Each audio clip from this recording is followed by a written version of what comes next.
Olá, olá, bem-vindos ao canal. Eu sou a Janaína Ferraz e hoje a gente vai dar início a uma sequência de estudos de função do primeiro grau. Eu trouxe essa primeira aula falando do fundamento da função, né? Porque é muito importante que você entenda o que é função, porque quando às vezes você chega lá no ensino médio, no primeiro ano que você está estudando sobre função, dá a impressão que é um amontoado de números. E não, na verdade, função ela tem um objetivo, né? Nossa vida gira em torno de função, tá? Então, por isso que eu trouxe essa aula para você de fundamento de função. Bom, função então é uma relação de dependência. Então vamos ver aqui alguns exemplos, né, do fundamento. Suponha que o preço do litro da gasolina seja R$ 5. Dessa forma, podemos determinar a seguinte função: y é igual a 5 vezes x, que determina o preço a pagar y em decorrência da quantidade de litros abastecidos x. Bom, vamos fazer aqui o seguinte, uma tabelinha. Vamos supor que você foi lá no posto e colocou 1 litro de gasolina, né? Eu chamei esse 1 litro aqui de X. Bom, se você colocou 1 litro, quanto você vai pagar? Y é igual a 5 vezes 1 litro. E 5 vezes 1 você vai pagar R$ 5. Se você colocar 2 litros, você vai pagar Y é igual a 5 vezes 2 litros. E 5 vezes 2 você vai pagar R$ 10. Se você colocar 3 litros, Y é igual a 5 vezes 3 litros. Tudo isso vai dar R$ 15. Acho que você já pegou aqui nosso esquema, hein? Se você colocar então 4 litros, Y é igual a 5 vezes 4, que vai dar então R$ 20. Olha só, você conseguiu então perceber que existe então uma relação de dependência aqui, ó? Se você notar bem, o valor que eu vou pagar depende da quantidade de litros que eu vou colocar, tá? Então tá aí a nossa relação de dependência, que é o fundamento da função. Bom, y é igual a 5, x é a nossa função, tá? É a lei que forma o valor a pagar. Eu chamo isso de lei de formação. Bom, o nosso y, eu chamo ele de variável dependente e o nosso x de variável independente. Mas por que isso? Vamos pensar, ó. Você concorda que y foi o resultado desta continha aqui, ó, o valor a pagar, R$ 5, e 1 foi o litro que eu coloquei dentro do carro, vamos supor? Por que chama variável independente? Porque esse valor aqui, gente, é opcional, tá? Ele é independente mesmo. Eu que vou lá e vou escolher a quantidade de litros que eu vou colocar dentro do meu carro. Agora, já o valor que eu vou pagar não é opcional, tá? Se eu colocar 1 litro, eu vou pagar R$ 5. Se eu colocar 2 litros, eu vou pagar R$ 10. Se eu colocar 3 litros, 15, 4 litros, 20 e assim por diante. Ou seja, por isso que esse cara chama variável dependente, porque o preço depende da quantidade de litros que eu vou colocar. Deu para entender? Vamos aqui então para mais um exemplo, olha só. Em uma loja de calçados, foi estabelecida a seguinte regra para determinar os preços de venda dos sapatos. O preço de venda de cada calçado será o triplo do seu preço de custo, somado R$ 4,50, que corresponde aos impostos cobrados pelo governo. Qual seria então a lei de formação de venda, do valor de venda?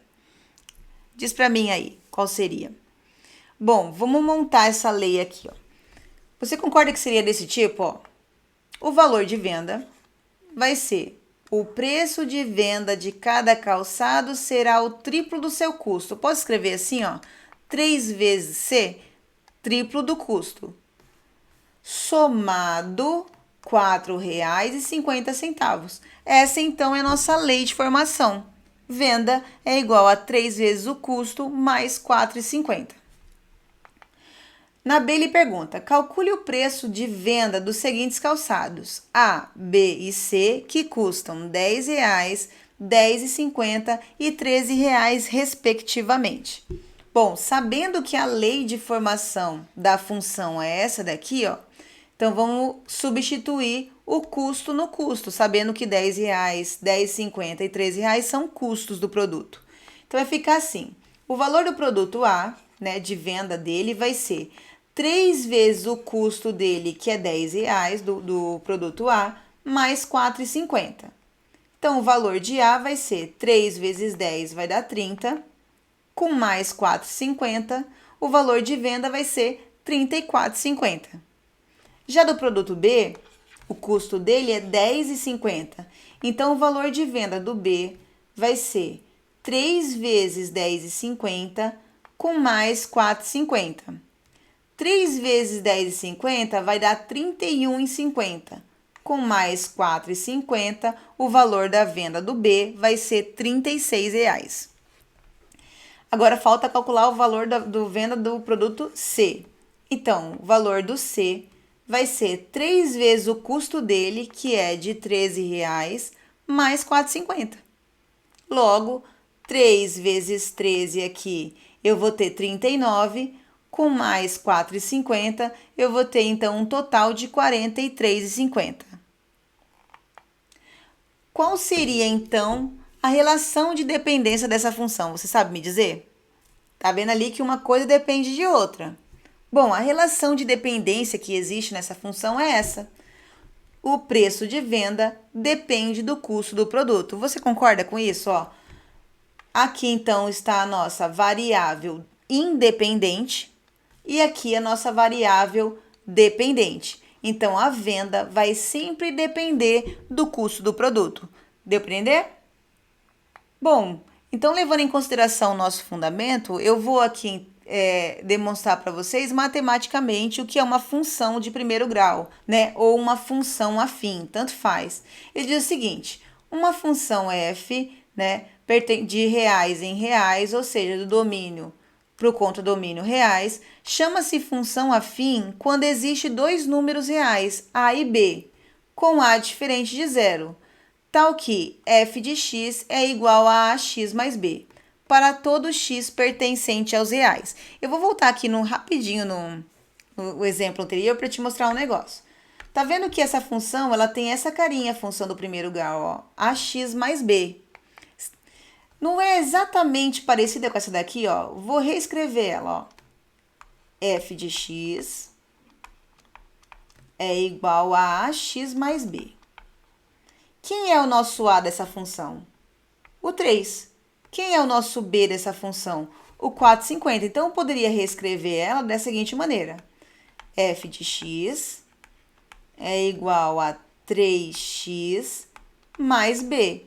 Que se você tiver já no ensino médio, é esse tipo de função que você conhece, né? Com essa carinha aí.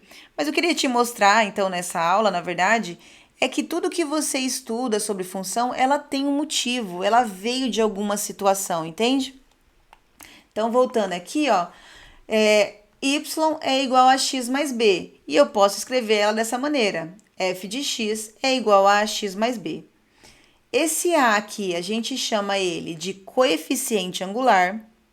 E o b, eu vou chamar ele de coeficiente linear, ou termo independente. A gente vai trabalhar melhor com essas informações nas próximas aulas. Mas, por enquanto, ó, se eu tiver aqui alguns exemplos de função.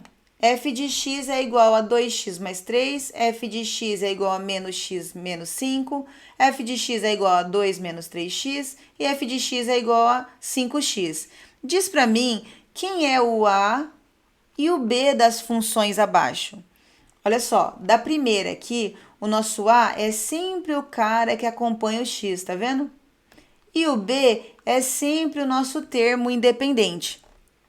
Então, aqui, o nosso A vale 2 e o nosso B vale 3.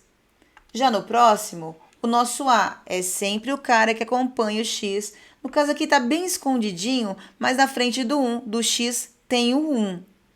Então, vai ficar, o nosso A vale menos 1 e o nosso B menos 5. Quem é o A e o B da função abaixo? Bom, o A é sempre o cara que acompanha o X. No caso aqui, o nosso A é menos 3. Perceba que eles trocaram de ordem, mas o A continua sendo o termo que acompanha o X. Então, o A é igual a menos 3 e o B 2. E no próximo? O A é o cara que acompanha o X, no caso o 5, só que o B não tem, então nosso B vai valer 0. Na aula de hoje, então, foi só um fundamento sobre função, tá? Eu queria de novo te demonstrar que toda função ela vem de uma situação. Seja ela, sei lá, você vai na padaria comprar um pão, né? Você vai no supermercado fazer uma compra, sempre existe uma função. É óbvio que a gente não fica pensando em função o tempo todo, mas função é uma coisa extremamente útil e cai muito no vestibular.